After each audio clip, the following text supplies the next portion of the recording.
Alors, le chapitre 14, l'association des salariés aux performances de l'entreprise. Nous allons voir, pour commencer, la participation. Alors, quelles sont les conditions pour instaurer une participation? Il faut savoir déjà que c'est obligatoire pour les entreprises de plus de 50 salariés, mais ça peut être mis en place même si on n'a pas 50 salariés. S'il y a une absence d'accord, il y a un régime d'autorité qui est imposé. Cette participation est obtenue pour tous les salariés. La seule exigence, c'est qu'il faut une ancienneté de 3 mois minimum. Et pour l'employeur, il faut donner cette participation maximum 6 mois après la clôture de l'exercice. Il y a 2 formules pour calculer ces primes. Il y a la formule légale, qui est égale à la moitié du bénéfice moins 5% des capitaux propres, et ce calcul est multiplié par le salaire divisé par l'AVA. Sinon, il y a les formules dérogatoires qui sont plus intéressantes que la formule légale. C'est obligatoire que la formule dérogatoire soit plus intéressante.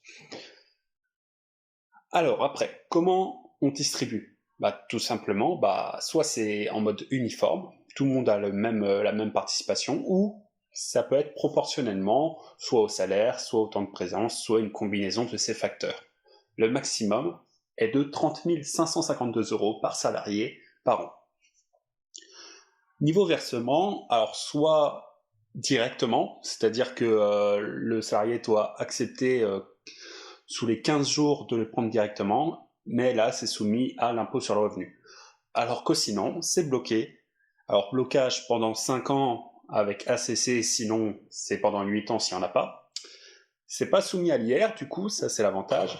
Et en cas de déblocage en amont, c'est possible. Alors avec le mariage, la naissance, le divorce, l'invalidité, le décès, la rupture de contrat, le surendettement ou l'habitation. Pour l'intéressement, alors contrairement à la participation, ça c'est facultatif, c'est pas obligatoire. Et en fait, c'est signé avec un accord d'entreprise qui fixe les modes de calcul et répartition, et c'est conclu pour 1 à 3 ans, cet accord. Et bien sûr, comme pour la participation, il faut juste avoir une ancienneté de 3 mois minimum pour l'obtenir. Concernant les primes, alors c'est indiqué dans l'accord, le calcul, et les caractères à respecter par contre, c'est qu'il faut un caractère aléatoire, un caractère collectif, et un caractère de performance de l'entreprise. Pour les critères de répartition, c'est soit uniforme, soit par rapport au salaire, soit par rapport au temps de présence, ou bien la combinaison de différents facteurs. Et comme précédemment, le maximum est de 30 552 € par an par salarié.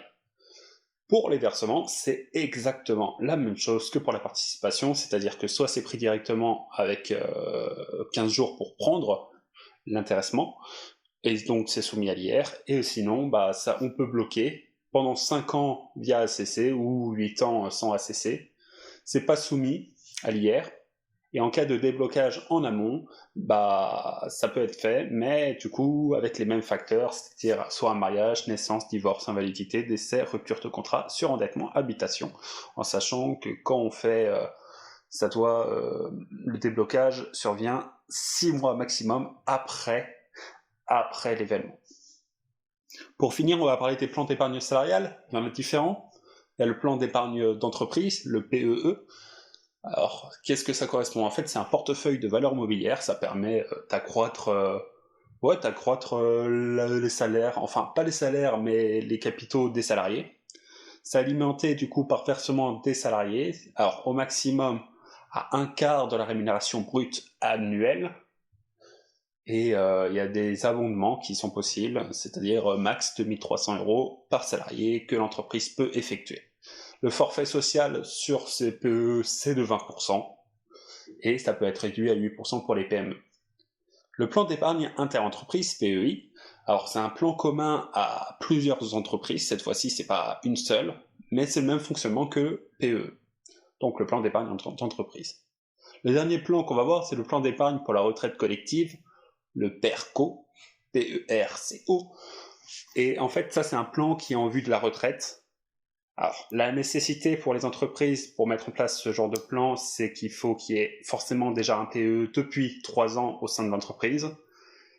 Et comment il est rempli via le versement individuel des salariés. Et il peut être débloqué au moment du départ de la retraite, sauf bien sûr certains cas particuliers.